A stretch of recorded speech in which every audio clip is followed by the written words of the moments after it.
Steelers Nation, stop what you're doing right now because things are heating up in Pittsburgh, and you're only going to get the full story right here with me, Jack Romano. We've got some major breaking news about one of the franchise's biggest icons, a drama that's been simmering behind the scenes, rattling the locker room, and could have a huge impact on the entire game plan for the start of the season. And as if that's not enough, we have market movements, an unexpected injury, speculation about a big-name player, and even a rookie who's becoming a sensation with a nickname you won't believe. The big question is, who's going to keep this team from spiraling before kickoff? But before we dive into the latest Steelers news, a quick request. If you like this kind of raw, unfiltered analysis, subscribe to the channel and hit that notification bell, because it goes a long way in keeping our black and gold brotherhood alive. This is the place to talk Steelers without filter, straight and with passion. So let's grow this community, spread the terrible towel nation, and show that the Steel Army is more alive than ever. Look, the Hayward situation is becoming one of those gut-wrenching dramas that every fan feels. Adam Schefter just dropped a bomb confirming that neither the Steelers nor Hayward have made a single move in negotiations, and in the NFL world, that's a clear sign of a serious stalemate. The guy is willing to hold out and miss games in 2025 if he doesn't get the respect he's asking for. And this isn't just any player talking, we're talking about a 35-year-old veteran, a four-time All-Pro who played last year like he was 28. He said he warned them. Last year he took a team-friendly deal, but if he balled out again, he'd come knocking for an adjustment. He knocked in February, and so far nothing. Think about it. The man signed a 2-year, $29 million extension, but he only has guaranteed money in his signing bonus and his 2024 salary. He got a $13.45 million bonus in March, but for the rest of the season, he's only getting a $1.3 million base salary.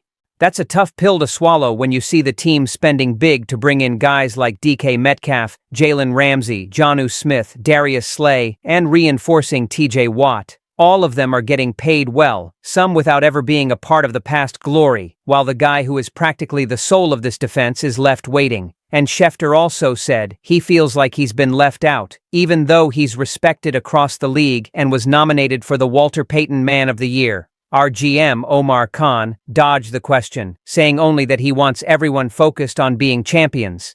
Easy to say, but in reality, if this knot doesn't get untangled soon, we risk starting the season with an open wound in the locker room, and that, my friend, can turn sour very fast. And hold on, because next up, I'm going to tell you how a problem on offense could also complicate things right at the beginning of the season. Alright, so if the defense has a headache because of Hayward, the offense isn't exactly all smiles either. After trading George Pickens to the Cowboys, we're still on the hunt for a wide receiver who can really make an impact. And one of the most talked about names was Lazard, who everyone knows has chemistry with Aaron Rodgers from their Packers and Jets days. But now things have gotten complicated. Lazard injured his shoulder in the first preseason game against the Packers and will be out for a few weeks.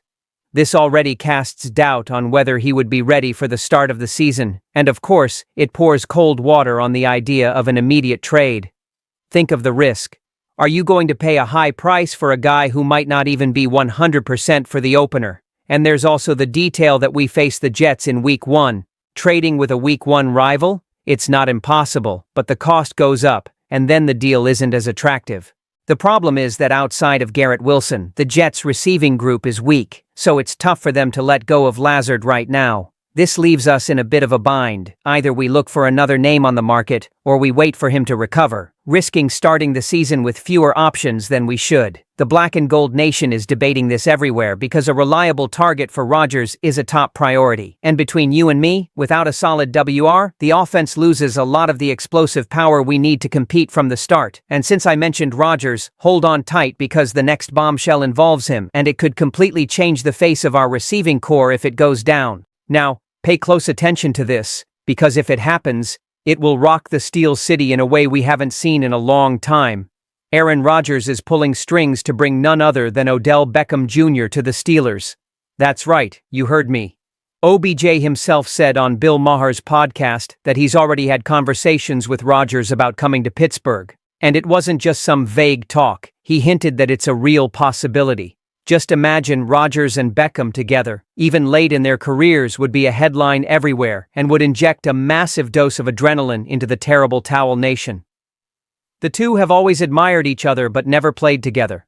Back in 2021, when OBJ was cut by the Browns, the Packers were favorites to land him, but he went to the Rams, won the Super Bowl, and then went through the drama of his knee injury.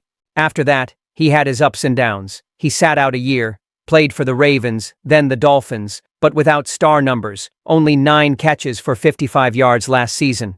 Now, the good part for us, he would come cheap, and a low-risk contract could be the perfect move to put another respectable target on offense. Of course, no one expects the OBJ from the Giants days with over 1,000 yards and insane catches, but his presence would open up space for the other receivers and bring a ton of experience. And let's be honest, it's a name that gets the locker room and the fans hyped. But, as always, the big if looms. Does he still have gas in the tank? And will the fit with Rodgers, even as friends, be instant?